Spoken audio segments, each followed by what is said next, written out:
بسم اللہ الرحمن الرحیم۔ کیسے ہیں آپ سب؟ امید ہے خیر خیریت سے ہوں گے، جہاں رہیں خوش رہیں آباد رہیں۔ اور آج آپ کی خدمت میں ایک نئی کہانی لے کے عبداللہ بن کاشف کے چینل کے تھرو آپ کی خدمت میں حاضر ہیں۔ کہانی شروع کرتے ہیں، لیکن آپ سے پہلے گزارش ہے کہ ہمارے چینل عبداللہ بن کاشف کو ضرور سبسکرائب کریں تاکہ معاشرے کی جو تلخ حقیقتیں ہیں اس کو ہم آپ تک پہنچاتے رہیں۔ آج کی جو کہانی ہے وہ بھی عورت کے متعلق ہی ہے، تو چلیں کہانی سٹارٹ کرتے ہیں۔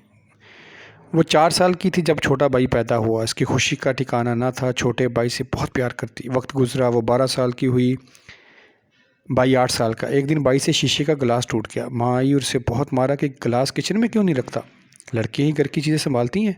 پھر یہ صرف ایک واقعہ نہیں تھا، واقعات کی قطار در قطار تھی۔ وہ دیکھتی کہ ہر مرتبہ ماں اسے ہی ڈانٹتی ہے، اس کی ہی غلطی نکالتی۔ آہستہ آہستہ بھائی نے بھی ہاتھ چلانا شروع کر دیا، بڑی بہن کو مارنے لگا۔ اور جب بھی بڑی بہن کو مارتا تو ماں کی زبان پر ایک ہی جملہ ہوتا، نہ غصہ دلایا کر نہ بھائی کو، اس کی ہر بات مان جایا کر، اس کے سامنے زیادہ زبان نہ چلایا کر۔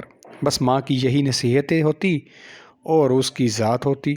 وہ سنتی، صبر کرتی، شکر کرتی اور چپ کر کے اپنے اوپر جو ہے وہ برداشت کرتی۔ اس کے علاوہ وہ کر کیا سکتی؟ تھوڑا اور وقت گزرا، اس نے میٹرک کر لیا، نمبر بہت اچھے تھے، لیکن پھر بھی خدشہ تھا کہ کسی گورنمنٹ کالج میں داخلہ نہیں ہو سکے گا۔ پتہ نہیں میرٹ میں نام آئے کہ نہ آئے۔ ابا نے تسلی دی کہ کوئی بات نہیں، میرٹ میں نام نہ بھی آیا تو میں اپنی بیٹی کو پرائیویٹ کالج میں پڑھا دوں گا۔ ماں بولی، نہیں نہیں نہیں نہیں، پرائیویٹ میں نہیں ہم نے پڑھانا۔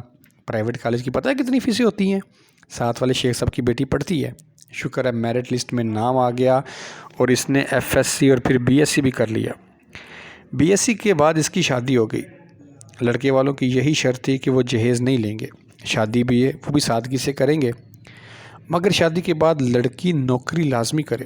ہمارے ماں کو بھلا کیا اعتراض ہوتا، پیسے بچ رہے تھے، کہنے لگی کہ یہ آج سے آپ کی بیٹی ہے، جو مرضی کروائیں، نوکری کروائیں، گھر کے کام کروائیں، جیسا آپ کا دل چاہتا ہے۔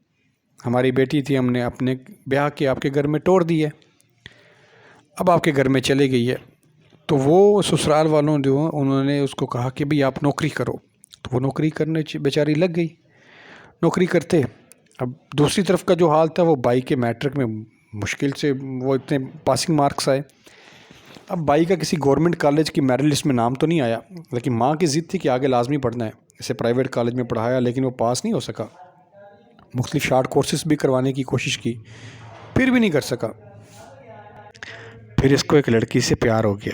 ماں کو کیا اعتراض تھا، ماں نے خوشی خوشی لڑکی کے گھر گئی اور رشتہ پکا کر کے آ گئی۔ ابا نے لاکھ کہا کہ پہلے بیٹے کو پیروں پر کھڑا ہونے دو، پھر شادی کی بات کرنا، لیکن ماں تھی نا، ساری زندگی کی جمع پونجی بھائی کی شادی میں لگا دی اور خوب دھوم دھام سے شادی کر دی۔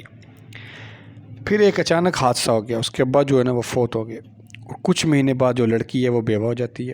اب شکر ہے شوہر جو تھا وہ ایک چھوٹا سا گھر چھوڑ کے اس کے چلا گیا تھا، نوکری کی عادت وہ بیچارہ پہلے ہی ڈال گیا تھا۔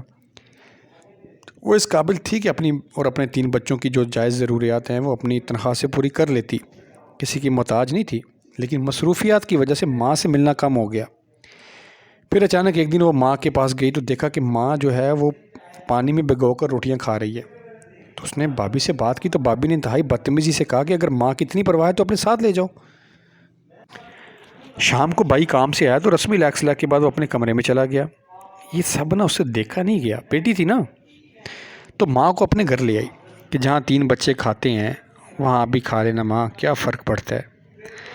اب بھائی جو ہے نا وہ کبھی کبھار ماں سے ملنے آتا، اور جب بھی آتا ماں بڑی خوش ہو جاتی، گھر کے پھل دوسرے لوازمات اس کے آگے رکھتی، کھانا کھلائے بغیر نہ جانے دیتی، گویا وہ ماں کے لیے تو عید کا دن بن گیا کہ جو بھی وہ اس کا بیٹا آتا، آخر ماں تھی نا، تو وہ جب بھی آتا تو ماں تو خوشی سے نہال ہو جاتی اور پچھلے وقت کو بھول جاتی کہ میرے بیٹے نے میرے ساتھ کیا سلوک کیا تھا اور میری بیٹی نے میرے ساتھ کیا کیا کہ اپنے گھر لے آئی ہے، اور کتنی مشکل اور قلیل تنخواہ کے اندر جو ہے وہ میرا خرچہ اٹھا رہی ہے۔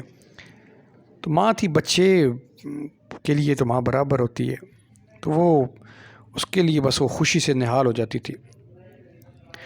تو ایک دن جب وہ دفتر سے واپس آئی ہے تو دیکھا اس نے کہ بھئی اس کے بچے جو ہے نا وہ ابھی تک بھوکے بیٹھے ہیں، تو ماں کچن میں آلو پکا رہی ہے تاکہ بچے روٹی کھا سکیں.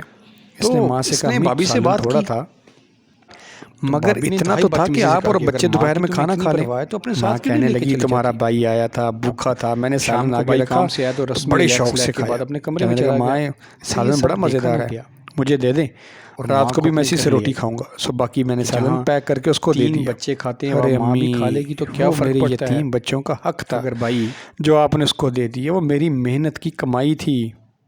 ارے بدبخت تجھے اس لیے پیدا کیا پڑھایا لکھایا پیدا کیا بڑا کیا تیری شادی کی تیری ساری ضرورتیں پوری کی. آج تیری ماں نے تیری کمائی سے ذرا سا سالن کیا لے کے بھائی کو دے دیا. تو نے اتنی بڑی باتیں بنا دی. تو ہے ہی جہنمی اور ہمیشہ جہنم میں چلے گی. اب سوچنے کی بات ہے کہ ماں بچوں کی کتنی طرفداری کرتی ہے کتنی سائیڈ لیتی ہے اپنے بیٹوں کی کہ ایک طرف بیٹی ہے اور ایک طرف بیٹا ہے تو پھر بھی بیٹے کی سائیڈ لی. تو اس کو ضرور سوچنا چاہیے.